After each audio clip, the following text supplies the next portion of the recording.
Hey guys, welcome to Executive Espresso Caffeinated Conversation with me, Doc Heath. And today we're going to be talking with a very special guest about one of my most favorite subjects. And I always have to check to make sure my mute button's off, and it is, so we're good to go. But my favorite subject being a dad, something that has changed my life.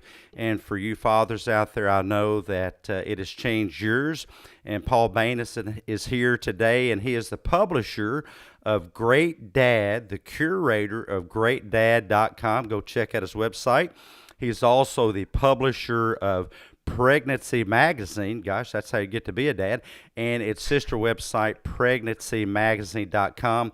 It's interesting because after a career in advertising, international marketing, you worked at companies like Ogilvy and Mather and Unilever, the soap people, Visa, and even Yahoo, where I get my email from. He decided to quit that corporate grind and stay at home with his young daughter and his infant son, and we look forward to talking to him about that. And Paul's already one of my favorite people because he firmly believes in the importance of involved parenting to create a generation of healthier, happier, more in tune, and empathetic, there's your big psychology word of the day, children. And he is trained by the Coactive Training Institute, CTI, in positive intelligence, and he spends a lot of his time coaching dads and entrepreneurs. And hey, Paul, hey, welcome to the show today. Thank you for being here. And man, I don't have a hat, but if I did, it'd be off to you because I think that one of the most important things is for men is how you conduct yourself as a dad. Tell us what I left out. How did you go from that big corporate position to honing your focus on being a dad? Well, I think. Yeah, well, thanks first of all for having me. I enjoy these conversations. Well, I think first of all, the just having children in itself is just such a huge wake up call. When I brought my daughter home, we stopped, and it was election day, and I went and I voted. Literally, I left my wife in the car. She did not want to get up and vote with me, but I walked in and talked to the woman taking in people for voting, and I told her that we just had a baby, and she looked at me and she said, "It's not about you anymore."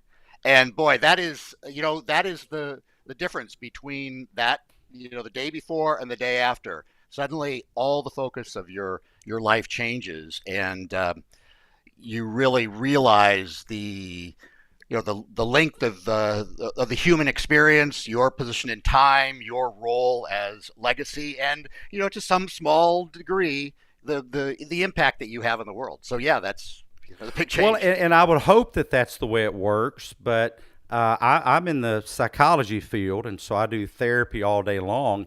And unfortunately, I found that men have a really hard time making that mindset shift from being a wage earner to being a dad.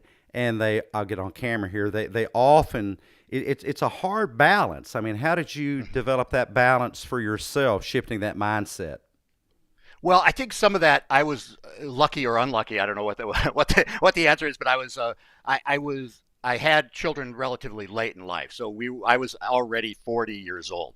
So at midlife, your perspective on what life is, and I know it's a tremendously harder challenge for younger dads when you're in your 20s and you're having a baby, and all of a sudden you've gone from being basically a boy to suddenly not just a man, but a man with many responsibilities. That is a hard mind shift to make.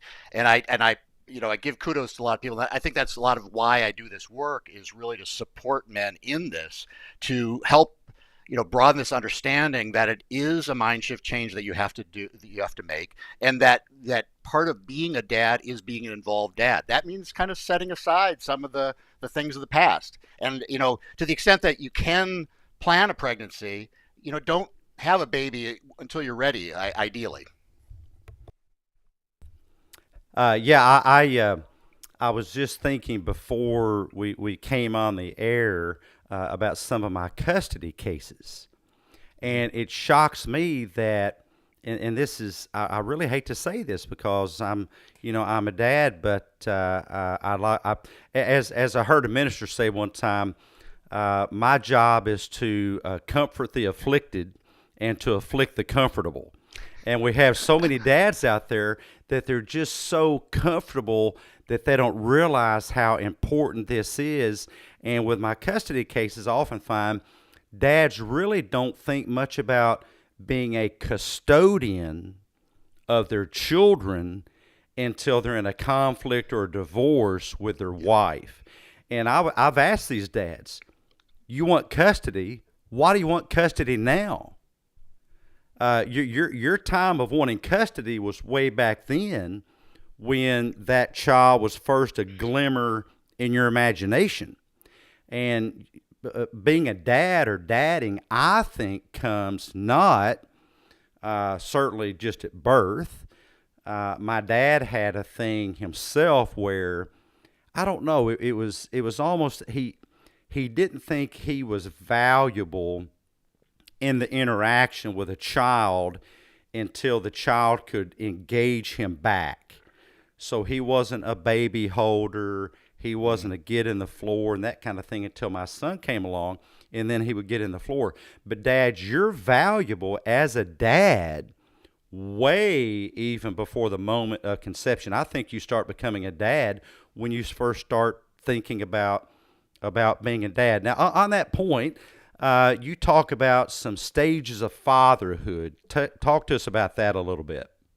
Well, I think that's important to understand is that there are these stages of fatherhood that do involve more or less. Like fully understand your father's point of view. And of course, things have changed a lot. The generation after us and the generation after them are far more attuned to what fatherhood means than our generation or our dad's generation. My mom and dad were separated when I was 2, or divorced when I or separated when I was 2, divorced by the time I was 4. I saw my dad twice a year. I don't think that would happen anymore. I can't even imagine moving away from my kids. My dad was he's a great guy, and he was present when he was present, but he didn't have that same inclination that a modern dad would be like, no, I'm not going to move away. I'm going to stay here, whatever the cost, to be near my kids. But I think it's important for young dads to understand that there are these stages. So during pregnancy, the focus is on supporting your.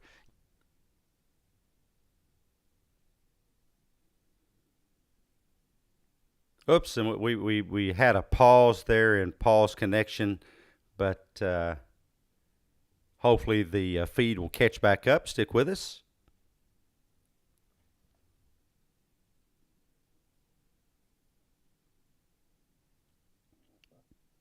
Your partner to their partner as their partner is with the baby. Of course, you know,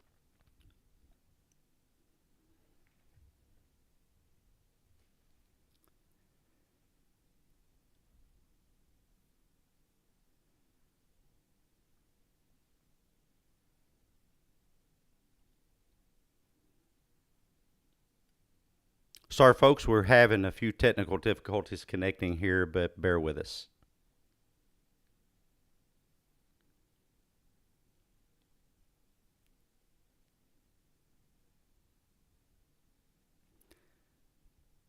Paul's talking about the stages of fatherhood, and we're hoping the feed will of course, catch. as you know, that period where the dad and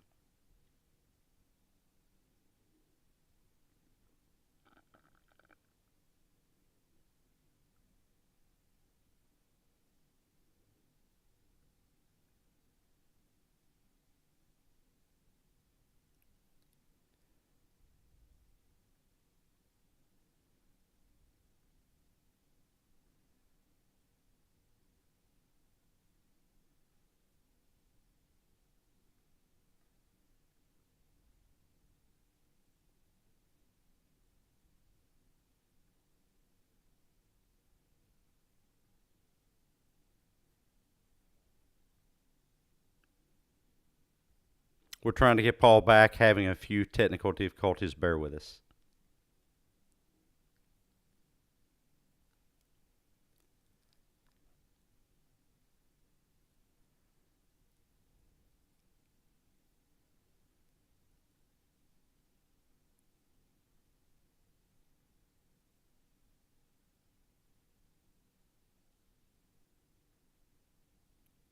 Paul was telling me early he's on a hardwire connection, but sometimes his ISP, internet service provider, may not be quite as reliable as it should be. So we apologize for that.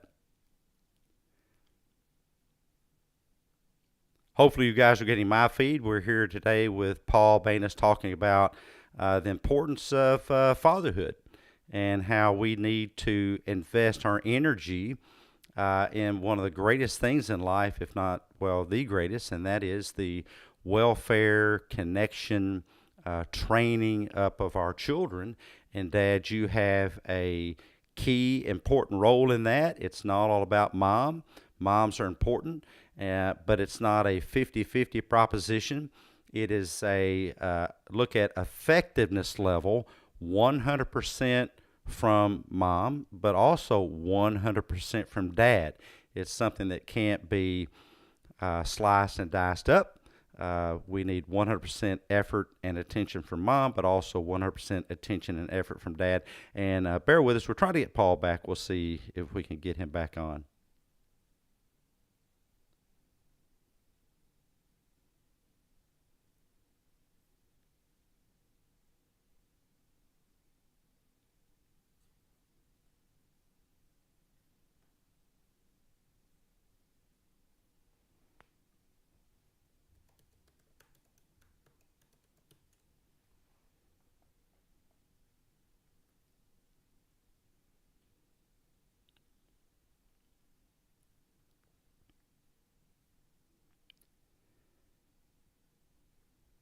I'm going to try to have Paul call back in so we can finish the interview. And we are waiting on that now. I just noticed where I put it in the chat there for him. There's actually a chat for the audience and a chat for Paul, and I put that in the audience chat, but that's me reaching out to Paul behind the scenes there to get him back on the air for you guys.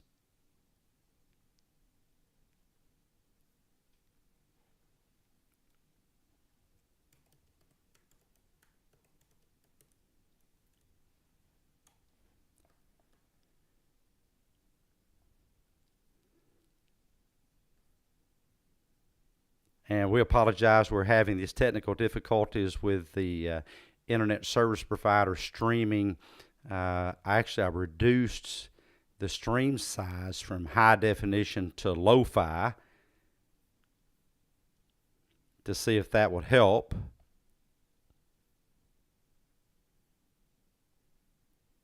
And I think Paul's trying to call back in.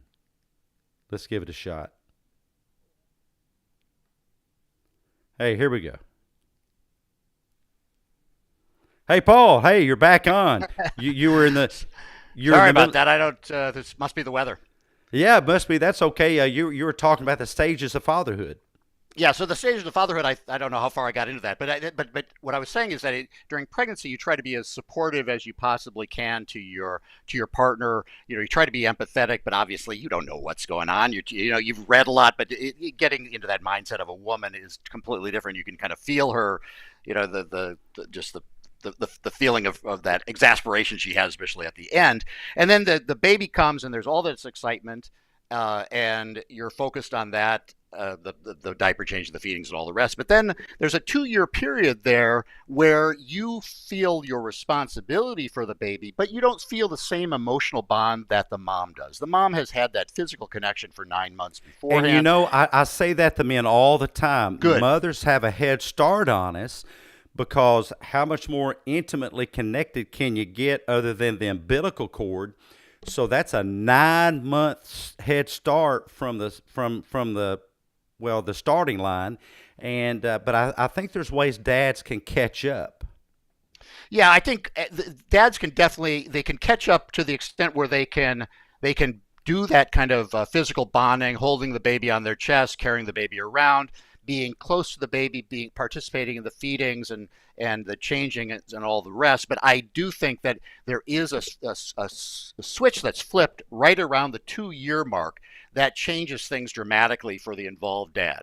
And I know that I've talked to many men who felt that. I felt it the same thing. I was going along and I loved my little girl, but I didn't feel, I was always jealous of my wife. And then one day I Oh, we're going through a few just late. fundamentally just right. Go ahead, Yeah. Paul. Can you hear me? You froze up again on me. Oh boy. I want to say just saying that the relationship changed fundamentally at that 2 year mark when I was able to sit down and basically have a more, I don't know if I'm going to call it an adult relationship, but we were, face to face, and suddenly she was a little, little human being rather than a little, infant. And I then of think course, yeah, go ahead. no, I was just going to say I think that's so important from a psychological perspective, man. What happens is not really the baby's growing, of course, and what's happening in the baby's brain is a thunderstorm of birthing new brain cells. It's just an avalanche of neural activity. But the most important thing that happens, I think, is that men begin to tell themselves something differently about that child. They begin to tell them something differently about that relationship. And that's key because, guys, that can be engineered and should be engineered. Take an active and intentional role of what you're going to decide to tell yourself about this little human, which is your progeny. It's your future. This is immortality in a pint-sized basket of flesh Right. called your baby.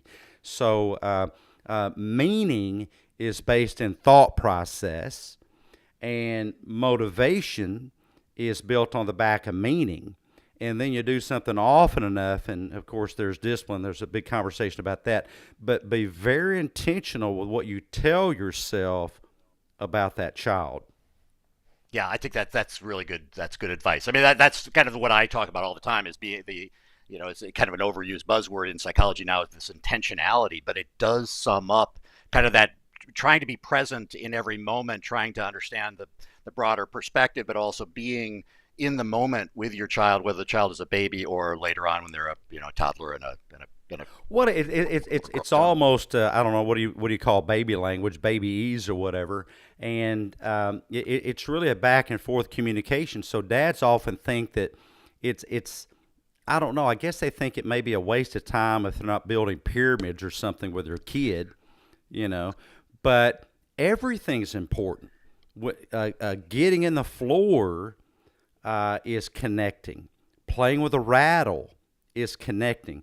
There's a whole imprinting process, that's going on between you and that child that needs to be engaged in as early as possible and as frequently as possible. And so if you've got to put it on your smartphone and your calendar, then make an appointment with your baby. I think those things are very valuable because men are wired differently, and we do respond differently to task lists and things to do. And I know that sounds really artificial, but for some men it really works to have a list of things that they need to do every day to converse with their children. I mean, that might even happen in later childhood, adolescence, where you really actively are saying, I'm Sure. going to say I love you to my child. I'm going to ask who their friends are. I'm going to ask what TV shows they love. I'm going to actively participate in the conversation, even though it may seem like it's not the same thing as what they do at work. And but sometimes bringing that work structure for a man Oh, does help. absolutely. Yeah. I literally, for myself, I literally scheduled my business around my son. Right. If he had a golf tournament, I would be very clear with patients. We can still do the call, but it will be a phone call, and I will be on the golf course. I won't be playing golf. I'm the golf dad. I just have the drinks in the cooler on the back of the golf cart, but I'm going to schedule it around. I realize a lot of guys don't have the ability to do that, but you can schedule things. And just two quick things that I see patients run into myself is, guys have this whole macho bravado thing. We don't hug, we fist bump. What freaking nonsense is that? What do you think God gave you arms for? Listen, guys, hug your freaking kid. Hug your son. And you might say, well, my son's 17, is embarrassed. Well, then you and your son need to work that out. I still hug my son. I've always hugged my son. I'll always hug my son. I don't care who's around him, because why? I want to be a good example of normal, healthy masculinity and fatherhood. And so, be a light on a hill, show other guys the example, show kids the example. Yeah, I think that there's a real shift in there. There was a feeling a generation or two ago, and certainly throughout time, that the harder you were with your kids, the more you prepared them for the world. The home is not the place to show your kids how hard the world is. They're going to get plenty of that during their lifetime, believe me. So at home, that should be the one place where they do feel comfortable and secure, so that you build up that storehouse of good energy and confidence, resilience, so that when they go out into the real world, which is not kind, they're more prepared for it. That's right. And say those three magic words: I love you. I don't think until my son went to college, he ever elapsed 24 hours without me, his dad, saying I love you. I was, and I don't know. I think some of that I do for myself, because I like saying it to him, and that's okay. But before we run out of time, how do you deal with some of that mind chatter, as you call it, the judge, the inner demons in your mind, the inner critic that kind of fight against some of the stuff we're talking about? Yeah, well, I teach a full 6-week course with pods of dads who are dealing with this, and this is a human problem. And if you think that you're schizophrenic because you have lots of voices going on in your head, no, you're totally normal. We almost all do that, and it's called the judge. It's there for evolutionary purposes. It's to alert us to the tiger behind the tree. So don't feel bad or embarrassed about that. But the trick is to try to be aware when that happens and to stop yourself. And there are a lot of tricks that you can use to then switch over to a positive mindset. This is not something easy. There's plenty out there to help you with that process. The course that I teach has a more structure to it. But you can learn to identify that mind chatter, stop, usually using some sort of physical trigger, like we rub our fingers together, really helps for just to stop for a second, and then switch into something more positive. And there are a lot of ways to get to that more positive reaction. But it is something you need to be aware of. I call my inner voice the barista, because it's always saying, "Go get more coffee."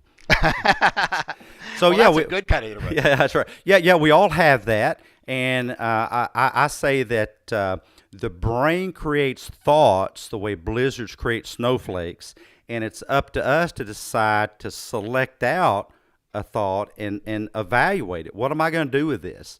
And you'll have a thought, like even I do. I have tried my best to be a effective dad, a active dad, an engaged dad, but I still have that critic. But I have to put the critic in its place by evaluating that thought and looking at the evidence. We have a few seconds left here for our triple shot, so Paul's going to lay some wisdom on us. What's your own top mental struggle currently?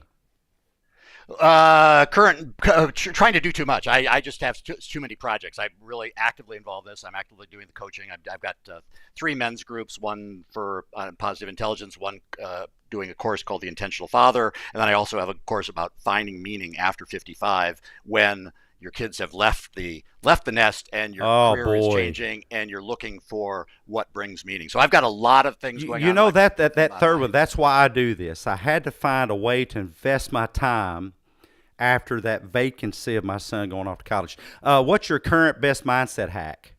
Well, here's a cool one for that mind chatter thing. Is if you ever feel like you're just overwhelmed with that mind chatter, stop for a second, take a couple deep breaths, and close your eyes, and say to yourself, "I wonder what my mind is going to come up with with next. What is my mind going to tell me now?" And you try this, you'll be really surprised at how when you pose that question to your brain will just go blank. It's an interesting phenomenon. If you want to, a few seconds rest from that mind chatter, that's a quick one. That's a great one. I don't know if that answers this next question, but how do you personally keep what's most important in your life first and foremost top of mind? Well, I think that starts with a values orientation. We were talking about that kind of earlier on. For me, family is number one. Like as I said, I grew up without a father present, so that was the kind of the activation for me to find this really interesting. But when I was a younger man, I didn't want Oh, Paul's frozen up us on again, but we're about at the end of our time here. Maybe I'll mentally come. my the way. Oh, Yeah. you froze up again on us, but that's okay. And something to leave our guys with. I'm sure we may have ladies watching too, but a positive affirmation going into the weekend.